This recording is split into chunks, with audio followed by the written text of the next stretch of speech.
इस एपिसोड की शुरुआत यूना और कोगराशी को दिखाती हुई होती है, जहाँ पे यूना जब उठती है तो कोगराशी का हाथ जो है वो गलती से उसके बलून पे पड़ जाता है। यहाँ पे यूना सोचती है वो गलती से यहाँ पे कोगराशी के फुट उनके यहाँ पे आ गई है, तो वो यहाँ से हटने की कोशिश करती है, पर गलती से कोगराशी उसके बलून को छू देता है, जिस वजह से यहाँ पे यूना अपनी ताकत का यूज करके गलती से कोगराशी को बाहर फेंक देती है। यूना फिर यहाँ पे कोगराशी से इस चीज के लिए माफी भी मांगती है। हम फिर देखते हैं यहाँ पे सागरी, या और कोहुजा अपने विलेज के वहाँ पे जा रहे होते हैं, और साथ ही साथ मिसनाका यहाँ पे ट्रिप के लिए जा रही होती है, जिस वजह से यहाँ पे यूना काफी ज्यादा उदास होती है। पर यहाँ पे नोनो को कहते हैं कि लगता है मुझे अपने काम पे वापस लौटना पड़ेगा। उतने में इसे एक कॉल आता है, जिस कॉल में से बताया जाता है कि इसके काफी सारे अभी काम पेंडिंग पड़े हैं। तो यहाँ पे इन सबसे कहती है कि मुझे तुम सबकी मदद चाहिए ताकि मैं अपने मेन्यू स्क्रिप्ट को कंप्लीट कर सकूं। उसके बदले में मैं तुम्हें एक बढ़िया सी जगह ले जाऊंगी। और हम देखते हैं ये लोग काम खत्म करके एक बीच के यहाँ पे आ जाते हैं, जहाँ पे कोगराशी को सारा सामान उठाना पड़ रहा होता है। इसी वजह से वो काफी ज्यादा गुस्सा में होता है। तो यहाँ पे नोनो को कहती है कि तुम्हें चिल करना चाहिए, हम यहाँ पे एंजॉय करने के लिए आए हैं। नोनो को फिर यहाँ पे यूनो को बताती है कि हम यहाँ पे काफी ज्यादा एंजॉय करने वाले हैं। यहाँ पे रात को फायर बग्स भी होते हैं, और साथ ही साथ यहाँ पे एक रोमांटिक लेजेंड भी है।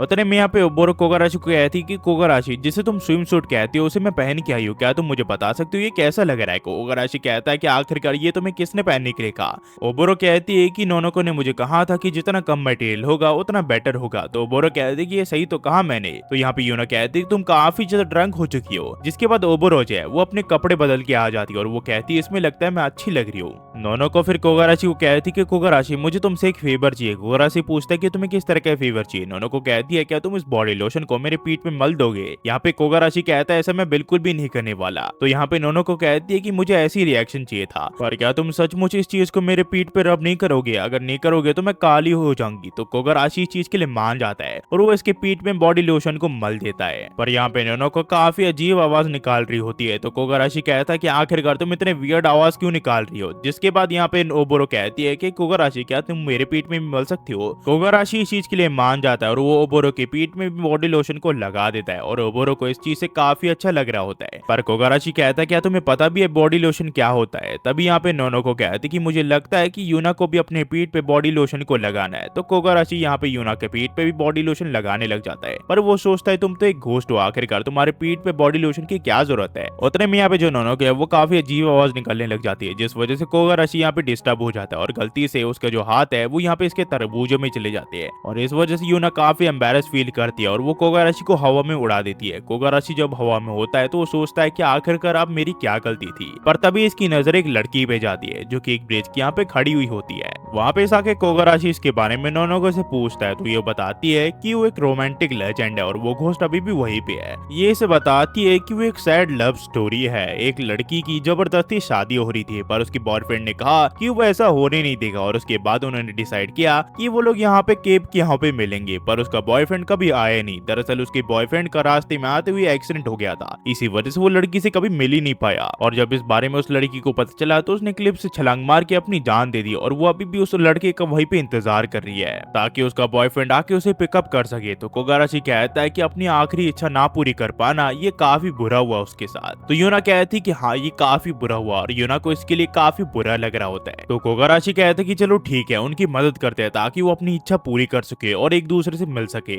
ये दोनों फिर उस लड़की से मिलने के लिए चले जाते हैं, जहाँ पे वो लड़की दोनों को देख के कहती है क्या तुम दोनों मुझे देख सकती हो। ये लड़की फिर अपना नाम आमी बताती है, और कहती है कि तुमसे मिलकर खुशी हुई। ये लोग कहते हैं कि हमने उस लेजेंड के बारे में सुना और हमें काफी बुरा लग रहा है, और इसी वजह से हम तुम्हारी मदद करना चाहते हैं ताकि तुम अपने बॉयफ्रेंड से मिलकर अपनी आखिरी इच्छा को पूरी कर सको। अगर तुमने ये किया तो तुम हेवन के वहाँ पे जा सकती हो। पर क्या तुम हमें बता सकती हो कि आखिरकार हम तुम्हारे बॉयफ्रेंड को कहाँ ढूंढ सकते हैं। तो ये कहते कि वहाँ पे मेरा बॉयफ्रेंड है, और ये लोग देखते हैं इसका जो बॉयफ्रेंड है वो काफी करीब होता है। तो ये लोग उससे पूछते हैं अगर तुम उसे देख सकती हो तो आखिरकार तुम उसके पास जा क्यों नहीं रही हो। आमी ने बताती है अगर मैं उसके पास जा पाती तो मैं कब के उड़ के उसके पास चले जाती, पर मैं एक बॉन्ड घोस्ट हूँ, इसी वजह से मैं उसके पास नहीं जा सकती। ये दोनों फिर उसके बॉयफ्रेंड के पास जाते हैं, जिसका नाम यासु हिशा होता है। वो कहते हैं क्या तुम भी एक बॉन्ड घोस्ट हो, पर ये कहता है कि नहीं, वो मेरे ऊपर गुस्सा होगी, इसी वजह से मैं उसके पास जाना नहीं चाहता। उस दिन मैंने अपने मन में पूरा प्लान सोच रखा था कि मैं आमी से मिलूंगा, जिसके बाद हम यहाँ से काफी दूर निकल जाएंगे, पर गलती से मैंने एक मिस्टेक कर दिया और मेरे यहाँ पे रोड एक्सीडेंट हो गया और मैं यहाँ पे पानी में गिर गया, और मुझे बचाने के चक्कर में आमी भी पानी में गिर गई, जिसके बाद हम दोनों की जान उसमें चली गई।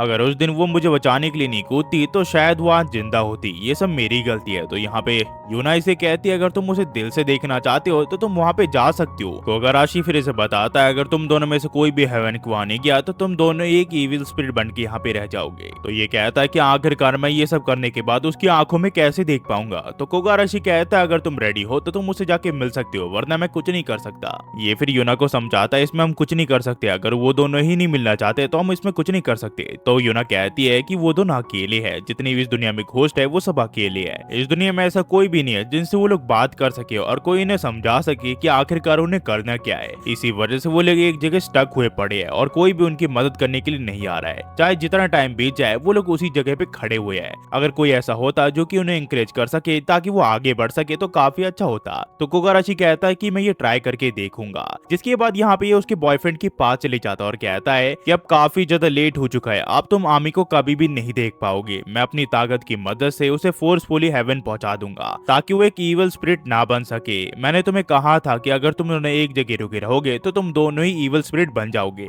और मैं ऐसा होते हुए उसके साथ नहीं देख सकता। इसी वजह से मैं उसे फोर्सफुली हेवन के वहाँ पे भेज रहा हूँ। ये लोग फिर आमी के वहाँ पे जाने लग जाते हैं तो वो कहता है कि 2 मिनट रुक जाओ, मैं भी तुम्हारे साथ आना चाहता हूँ। ये दोनों फिर आमी से मिलने के लिए चले जाते हैं। तो यहाँ पे आमी कोगाराशी से पूछती है कि क्या हुआ, जो तुम्हारा प्लान था वो काम हुआ क्या योशिनो यहाँ पे आने के लिए तैयार है। कोगाराशी कहता है कि मैंने उसे बहाना दिया कि मैं तुम्हें फोर्सफुली हेवन के वहाँ पे भेज रहा हूँ। तो आमी कहती है कि तुम्हें देख के तो लग रहा है कि तुम्हारा प्लान फेल हो गया, पर कोगाराशी कहता है कि तुम इतनी जल्दी कुछ नहीं कह सकती हो, मैं तुम्हें कुछ दिखाना चाहता हूँ। और ये देखते हैं जो उसका बॉयफ्रेंड है वो पेड़ के पीछे छुप के इसे देख रहा होता है। आमी फिर अपने बॉयफ्रेंड से मिलने के लिए जाती है जिसे देख के ये काफी ज्यादा खुश होता है, पर यहाँ पे जो आमी है वो उसे बहुत बुरी तरह मारती है। और ये देख के कोगाराशी और यूना काफी ज्यादा हैरान होते हैं, पर यहाँ पे आमी का बॉयफ्रेंड किसी तरह उसे शांत कराता है और कहता है कि मुझे माफ कर दो, एक्सीडेंट के बाद मेरी हिम्मत ही नहीं मैं तुमसे बात कर पाया। जिसके बाद इनकी जो आखिरी इच्छा थी वो पूरी हो जाती है और ये लोग हेवन के वहाँ पे चले जाते हैं। यूना इन दोनों के लिए काफी खुश होती है और इन दोनों के लिए प्रे भी करती है कि अगले जीवन में वो खुशी खुशी रहे। कोगाराशी फिर यूना को कहता है कि करीब आधा साल बीत चुका है मुझे तुम्हारे साथ रहते हुए।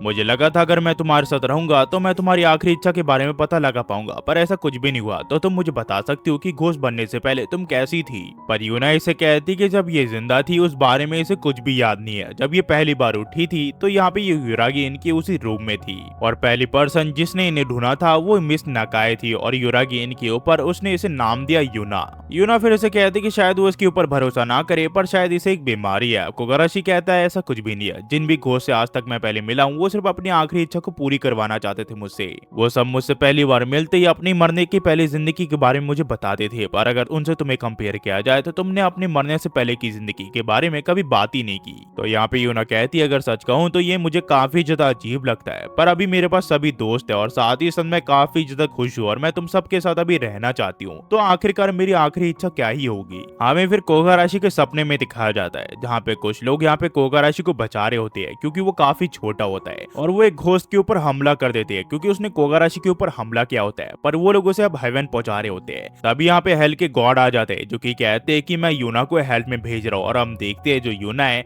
वो यहाँ पे हेल के वहाँ पे जा रही होती है और वो कोगाराशी से मदद मांग रही होती है, पर कोगाराशी कहता है कि मैं तुम्हें हेल में नहीं जाने दूंगा, मैं तुम्हें एक ईवल स्पिरिट बनने नहीं दूंगा और वो उसकी मदद करने के लिए जा रहा होता है। पर तभी यहाँ पे कोगाराशी की आंखें खुल जाती है और वो गलती से यूना के बलून्स को दबा देता है, जिस वजह से ये काफी एम्बैरस मोमेंट हो जाता है। यहाँ पे कोगाराशी कहता है कि यूना घबराना मत, पर यूना काफी एम्बैरस हो जाती है और वो अपनी ताकत की मदद से कोगाराशी को हवा में फेंक देती है। पर इससे पहले कोगाराशी पानी में गिरता है। यहाँ पे यूना उसे हाथ दे रही होती है, कोगाराशी भी उसका हाथ पकड़ लेता है, पर ये दोनों ही पानी में गिर जाते हैं। यूना फिर कोगाराशी को कहती है ये काफी ज्यादा एम्बैरेसिंग है कि हर सुबह जब हम उठते हैं ये सारी चीजें होती है और इस चीज के लिए मैं काफी ज्यादा शर्मिंदा हूँ, पर पता नहीं क्यों आज की जो मॉर्निंग है वो मुझे काफी अच्छी लग रही है और आज मैं काफी ज्यादा खुश हूँ। तो यहाँ पे कोगाराशी कहता है वो तुमने बिल्कुल सही कहा। कोगाराशी फिर इसके मुंह में पानी फेंकने लग जाता है तो यूना भी इसके मुंह पे पानी फेंक देती है। हम फिर देखते हैं यहाँ पे समर वेकेशन खत्म हो जाता है और सभी लोग यहाँ पे युरागिन के यहाँ पे वापस आ जाते हैं, पर तभी यहाँ पे कोगाराशी हवा में गिरते हुए यहाँ पे आ जाता है, जिसे देख के ये लोग काफी ज्यादा घबरा जाते हैं। तो यहाँ पे यूना आती है और कहती है इसमें कोगाराशी की कोई भी गलती नहीं है। ये सबको समझाने की कोशिश करती है, पर यहाँ पे मियाजाकी भी होती है, जिस वजह से कोगाराशी कोगाराशी को यहाँ पे काफी बुरी तरह मार पड़ती है। यूना फिर यहाँ पे कोगाराशी से माफी मांगती है हर सुबह उसे हवा में फेंकने के लिए, पर कोगाराशी कहता है उसे इस तरह की मॉर्निंग की अब आदत हो गया है तो उसे चिंता करने की कोई जरूरत नहीं है। और यहाँ से जो कहानी है वो खत्म हो जाती है। इस एनिमे की ये कहानी अब खत्म होती है। मैं दूसरे एनिमे पे शिफ्ट होऊंगा, पर उससे पहले इसके और 4 एपिसोड है जो कि ओवी है, मतलब इससे कनेक्टेड नहीं है, वो भी मैं आपको एक्सप्लेन करके बता दूंगा। और जाते हुए इतना कहूंगा, इस thanks for watching, next video मिलते हैं। होपफुली आप सब बढ़िया होंगे। अगर आपको ये वीडियो पसंद आई तो प्लीज लाइक कर देना, सब्सक्राइब कर देना और कमेंट करना मत भूलना। जाते हुए इतना कहूंगा, इस thanks for watching, next video मिलता है। होपफुली आप सब बढ़िया होंगे। Thanks for watching.